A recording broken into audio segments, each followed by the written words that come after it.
40. Hey Ed, how's everything going? Yeah, great, man. How are you? Fine, bro. Welcome to Colombia, welcome to Los 40. How's everything going? What are you right now? I'm in Suffolk, England, and yeah, I'm good. I'm doing a day of talking about the album, so yeah, it's great. You're releasing a new album called Equals. What can you tell us about this album? I guess the equal sign is basically the end of a question and beginning of an answer, and I feel like my 20s were a lot of questioning life, and 30s is a lot of what life is about. I'm now married, I have a kid. I had a friend pass away, and it really brought the thing home of wanting to live life to the full. And this record basically is a reflection of that, I guess. In the last albums, you show us like your, I don't know, like different collabs. Also with a Latin artist, Paulo Londra, in your last album. But now you're releasing like a solo album. Is there like any particular like story behind that? Do you want it to be like a solo album? That's it, right? Yeah, well, I don't really like collaborations on my solo projects. You know, that's the reason I did number 6 collaborations. Is I wanted to make an album of all the collaborations I wanted to do, but I didn't. You know, I feel I'm a fan of like Stevie Wonder and Elton John and Joni Mitchell and people like that, and they never had collaborations on their albums, so I didn't want to. You know, on Plus, Multiply and Divide, I didn't want to have a featuring.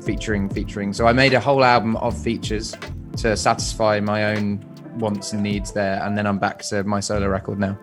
What's the story behind that, like, mathematic symbols addiction? I mean, divide, plus, multiply, now equals. I wanted to have...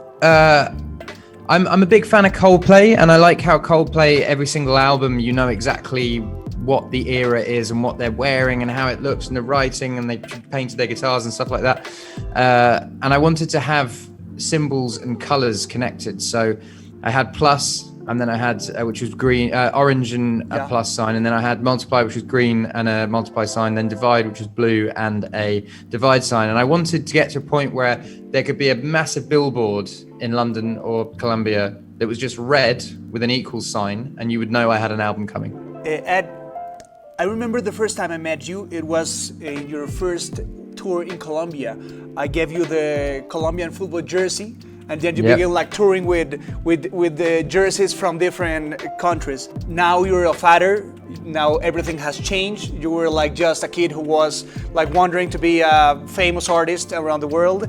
How has this like new moment of your life changed the way you produce music and write songs? I mean, you're a father. Yeah, I think I haven't really changed the way that I produce or write songs, but I've definitely changed my lifestyle. I've changed my bedtime, the people I hang around, the time that I give people is, you know, I would rather, if there's a choice between giving an evening to anyone, I would rather give it to my wife than anyone else. When you look back to your first albums, it was easy like to perform them with a loop station.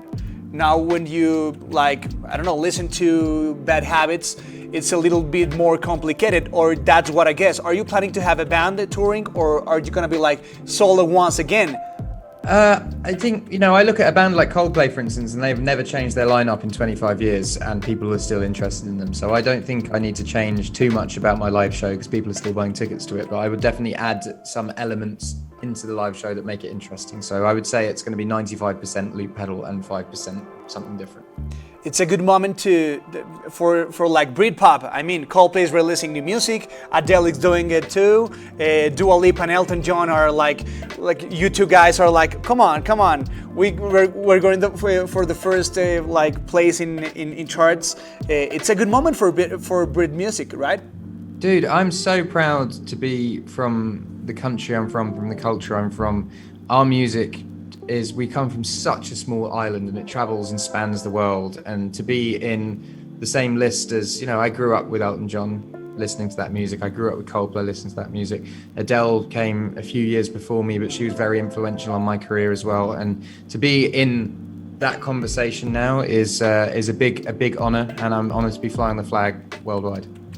How has your bad habits changed during time? I mean, you were telling me being like fatherhood has changed a lot of things in my life. But how has bad habits changed in your life? Do you know, instead of going to bed at 5 a.m., I'm getting up at 5 a.m. and I think that's the big difference. I've realized that so much more of the morning, like the morning is where all the good stuff happens, and I always would miss it out. So I'm happy to be back doing that. Okay, so Ed, thank you for being here. Thank you for being in Colombia with Los40. It's a pleasure to have you here. And are you planning to expand your tour and being here in Latin America? Absolutely, yeah. I just need to I'm sort of testing the water with my tour next year because it's all internally. I'm in England and then like a little bit in Europe and Ireland and stuff like that. But I just need to wait for the world to just get back to normal before I start booking more and more shows. But I 100% will be coming to Colombia. And J Balvin said I need to come and do a concert in Medellin as well. So hopefully we get to do that. Come on.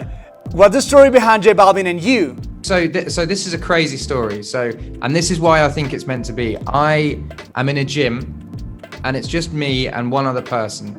And I hear this accent and I hear him say Spotify. And so I'm kind of listening and I'm like, I recognize that voice. And anyway, I'm like, whatever. And I go on a exercise bike.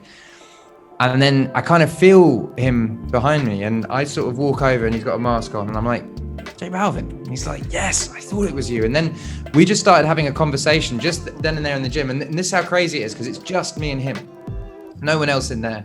And we talked for probably an hour and a half. And then he was like, I've got to go upstairs and do an interview. And I was like, I've got to go upstairs and do an interview. But when are you free? And he was like, this afternoon.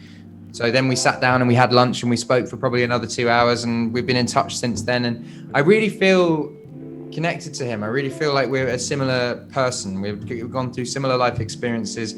He is, you know, he's the guy in Colombia, and I feel like I have had success in my home country, and we're traveling the world and flying the flags of our country. And I just like musically and personally find so much in common with him, and it was a really lovely meeting.